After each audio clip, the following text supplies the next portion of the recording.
അപ്പോൾ ഇന്ന് ഫുട്ബോൾ ആരാധകർ കൽപ്പന്ത് പ്രേമികൾ കാത്തിരിക്കുന്ന പോരാട്ടമാണ് ഇനി അരങ്ങേറാൻ പോകുന്നത്. ഏതാണ്ട് 1 മണിക്കൂറും കുറച്ച് മിനിറ്റുകളും മാത്രം ബാക്കിയാണ് ആ മത്സരത്തിലേക്കുള്ളത്. ഈ ലോകകപ്പിലെ മരണ ഗ്രൂപ്പാണ് ഐ. അതിൽ നിന്ന് മുൻ ചാമ്പ്യന്മാരായ ഫ്രാൻസും നോർവേയും ആദ്യ 2 കളികളും ജയിച്ച് നോക്കൌട്ട് ഉറപ്പിച്ചു കഴിഞ്ഞു. ഇനി ഉത്തരം കിട്ടേണ്ടത് അതിനാണ്. ഗ്രൂപ്പ് ചാമ്പ്യന്മാർ ആരാകുമെന്നത്.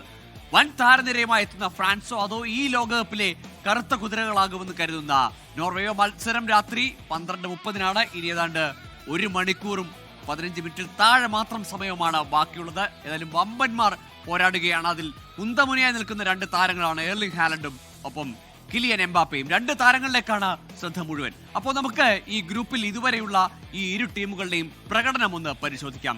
നേർക്കുനേർ പോരാട്ടത്തിലേക്ക് എത്തുമ്പോൾ ഇതുവരെ ഗ്രൂപ്പ് ഘട്ടത്തിലെ ഇതുവരെയുള്ള മത്സരങ്ങളിൽ എങ്ങനെയായിരുന്നു ഫ്രാൻസിന്റെയും നോർവേയുടെയും പെർഫോമൻസ് നോക്കാം. ആദ്യം ഫ്രാൻസിന്റെ കാര്യം എടുത്താൽ ഫ്രാൻസ് ഇതുവരെ കളിച്ചത് 2 മത്സരങ്ങളാണ്. ആ 2 മത്സരങ്ങളും ജയിച്ചു. ഗോൾ നേടിയത് 6 ഗോളുകളെങ്കിൽ വഴങ്ങിയത് ഒരൊറ്റ ഗോൾ മാത്രമാണ്. അതായത് ഗോൾ വഴങ്ങിയത് വളരെ കുറവാണ്. ഫ്രാൻസിന്റെ കാര്യം എടുത്താൽ 6 ഗോളുകൾ നേടാനായി 2 കളി 2ഉം ജയിച്ചു ഫ്രാൻസ്. ഇനി നോർവേയിലേക്ക് പോയാൽ നോർവേ 2 മത്സരങ്ങളാണ് കളിച്ചത്. അതിൽ 2ഉം ജയിച്ചു. നേടിയ ഗോളുകളുടെ എണ്ണത്തിൽ ഫ്രാൻസിനേക്കാൾ ഒരല്പം മുന്നിലാണ്. 1 ഗോളിന് മുന്നിലാണ് നോർവേ എന്ന് പറയാം. 7 ഗോളുകൾ നേടി. പക്ഷേ വഴങ്ങിയ ഗോളുകളുടെ എണ്ണത്തിലും നോർവേ തന്നെയാണ് മുന്നിൽ. 3 ഗോളുകൾ വഴങ്ങിയിട്ടുണ്ട് ഇതുവരെയുള്ള 2 മത്സരങ്ങളിൽ നിന്നായി നോർവേ. ഇനി നമ്മൾ മുമ്പ് സൂചിപ്പിച്ചത് തന്നെയാണ് ഈ 2 മത്സരങ്ങൾ ഈ 2 രാജ്യങ്ങൾ തമ്മിൽ ഏറ്റുമുട്ടുമ്പോൾ 2 താരങ്ങളാണ് പ്രധാന താരങ്ങളാണ് എല്ലാവരുടെയും ശ്രദ്ധാകേന്ദ്രം. എംബാപ്പയും എർലിംഗ് ഹാലൻഡും. ഇവരുടെ ഈ ലോകകപ്പിലെ ഇതുവരെയുള്ള പ്രകടനം പരിശോധിച്ചാൽ എങ്ങനെയാണ് ഈ ലോകകപ്പിലേക്ക് വരുമ്പോൾ അവരുടെ മത്സരങ്ങളിലെ പെർഫോമൻസ് നോക്കിയാൽ മത്സരങ്ങൾ 16 കളിച്ചു എംബാപ്പെ 16 മത്സരങ്ങളിൽ നിന്നായി 16 ഗോളുകൾ നേടി.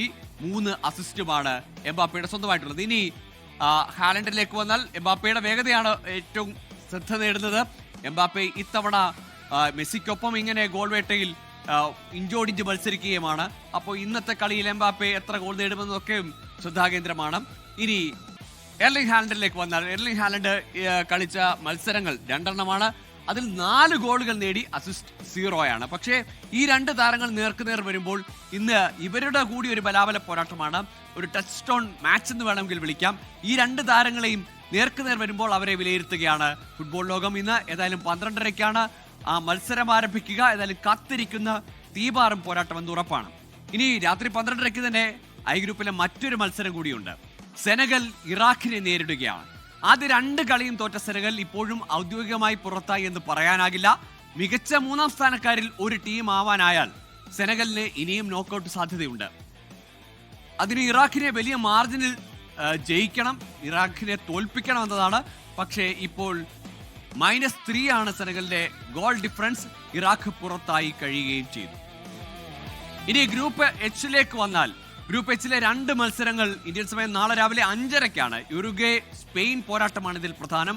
മറ്റൊന്ന് സൗദി അറേബ്യ കേപ്പ് വെർദെ മത്സരമാണ്. സ്പെയിൻ 2 മത്സരം, സ്പെയിൻ 4 പോയിന്റ്. ഉറുഗ്വേ 2 മത്സരങ്ങളിൽ നിന്നായി 2 പോയിന്റ്. കേപ്പ് വെർദെ 2 മത്സരങ്ങളിൽ നിന്ന് 1 പോയിന്റ്. സൗദി അറേബ്യ 2 മത്സരങ്ങളിൽ നിന്ന് 1 പോയിന്റ്.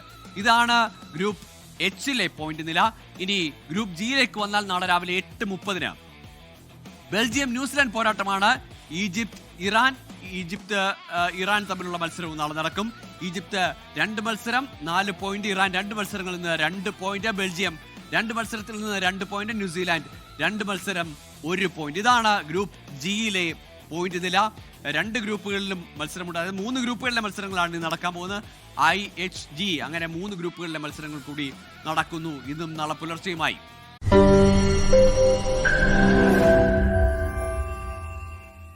ലോകത്തെവിടെയായാലും ഏത് സമയത്തും 24 വാർത്തകളും ഓഗ്മെന്റഡ് റിയാലിറ്റി പാക്കേജുകളും എക്സ്പ്ലെയിനറുകളും വിശദമായി കാണാൻ ഞങ്ങളുടെ യൂട്യൂബ് ചാനൽ നിങ്ങൾക്ക് സബ്സ്ക്രൈബ് ചെയ്യാം.